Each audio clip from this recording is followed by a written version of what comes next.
অল্প লোকে বাঁচে গেছি। সবার পুলিশ যাবার পিছিয়ে ছিল, আমি টেরই পাই নাই। ব্যাগটা লোক টান দিতে যাবে এমন সময় পুলিশ দিতেছে দাওয়া। আরে বেটা তো ভয় পাওয়ার কি আছে, তোর এই বন্ধু আছে না, আর তোর এই বন্ধু থাকতে তোর কেউ একটা আসনও দিতে পারবো না। বেটা এর কল লাগে সেটা তো আমি জানি।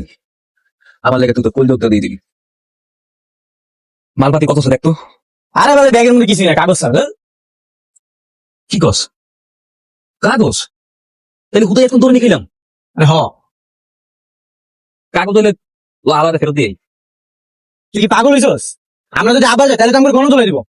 আচ্ছা এটা বাদ দে, চল আমরা একটা নতুন মামু খুঁজি। চল আজকে দিয়ে যাম। হ্যাঁ বাবা চলো। তো একটা কাজ তুই এখানে দাঁড়া, একটু বুঝে যে টাকাটা তুলে নিস। এমনি কেউ মারি বেটা, মনে হইতেছিল হাতি পিড়ে গেছিল, আমার পুরো হাতটাই অবশ্য হয়ে গেছে। আমি কিন্তু কোনো ব্যাপারই নেই। ও ওইছে কি এক মায়ের দিকে আমি এমন কাজ খাইছি মামা, তোরা আমি কি কো, আমার হাত পা ওইতে ফুল বডি দবস হয়ে গেছে। ও ওর মনে করে আমার তো গাড়ালো না, আমার কোনো ফিলিং নেই। কি করতেছে এগুলা? আমিও তো একটা মায়ের দিকে পুরো স্থির হয়ে গেছিলাম। মায়েরটা যে সুন্দরী মামা, আমাদের পাবলিকের থেকে পালাই দেবো সেটা তো আমার মাথায় আসছিল না। কি কস আসলে? কোন ভাইয়া? তুই আগে কর। ওই যে মনে নাই ওর বাপে যদি টাকা চুরি করলাম, পরে তো আমাকে দুজনে ধরে গাড়াইলো, ওই মাইটাই তো। এটা কি হলো বন্ধু? হ্যাঁ? আমিও তো বেটা ওই মেয়ের দিকে পুরো স্থির হয়ে গেছিলাম, ওরে আমার অনেক পছন্দ হয়েছে। এইটার নতুন কি পুরিন না কথা? সবসময় আমার যেটা পছন্দ হয় তোমার এটাই পছন্দ হইতে হয়, কিন্তু কিছু কইতে চাই না, কইলে তো আমার দোষ হয়ে যায়। বেটা তোর গায়ে 7টা পর্যন্ত আমি দিছিলাম। এমন ভাব করতেছিস মনে হইতেছে যে টাকা দিয়ে তুই আমার এটা কিনা দিছিলি, আনছস তো চুরি কইরা। বন্ধু তুমি খালি চুরিটাই দেখলা, আমার সাথে তো তোমার লেগে মিলে একটা চুরি করে আনলাম, এটা দেখলো না। তুই এটা একটা জামার লেগে আমার খোটা দিলি। আমার বাদ দেরি এটি করে লাভ আছে এখন। এটা মাইরা দেখতে বলবে কি করবে, হে আলোচনা কর। এটা তো চুরির মামলা, টাকা পয়সা না যে ভাগাভাগি করবো, তুই করতে আমি। তুই বন্ধু ঠিক কইছস, মাইয়া তোর ভাগাভাগি করা যাবে। আচ্ছা চল আমরা একটা কাজ করি, ওই ম্যাডারে আমরা দুইজন মিলে লাইন মারবো, যারে পছন্দ করবো ওই তোর বয়ফ্রেন্ড দেবো। কিন্তু বন্ধু আমার একটা কথা আছে, এই কাজের জন্য তুই আমার সাহায্য করবি আর আমিও তোর সাহায্য করবো। যা। জবান দিলাম, তুই তো আমার চিনসি, কিন্তু মাই যদি আমার পছন্দ করে তুমি আবার বলতে দেবো না। কি রে বন্ধু, আমার উপর তোর ভরসা নাই? কথা যখন দিছি তো দিছি। যাই হোক এগুলো বাদ দে, চল আমরা এখন ম্যাডার বাসা খুঁজে বের করি। চল।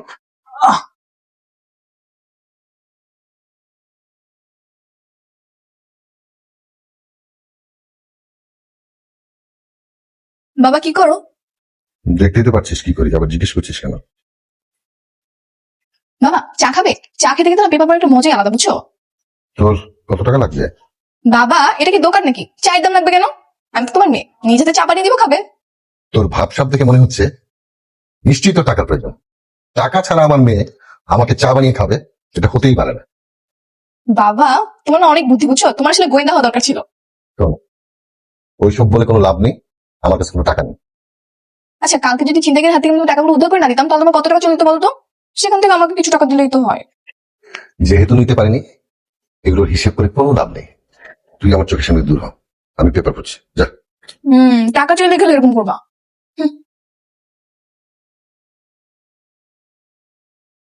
হ্যালো সাদিয়া। আরে বাবা তো কিছুতে টাকা দিতে রাজি হচ্ছে না, মনে হয় না এবার তুলে যাওয়া হবে রে। হ্যাঁ এই ফোনটা রাখতো।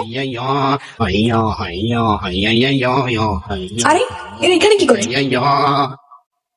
সেদিন মার খেয়েছিল বলে আজকে বাসা কিছু ধর্মঘাট করবে না তো?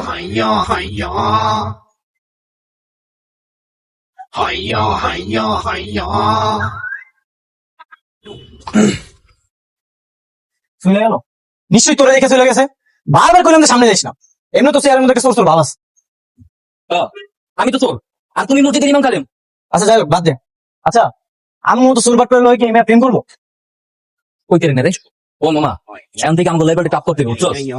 আরে মামা তুই ঠিক কইছিস, এখন তো মনে করি আমাকে একটু ভিন্ন ছেলে চলা লাগবে, একটু সুস্থ হলে তারপর মনে করি নতুন কিছু সাপনা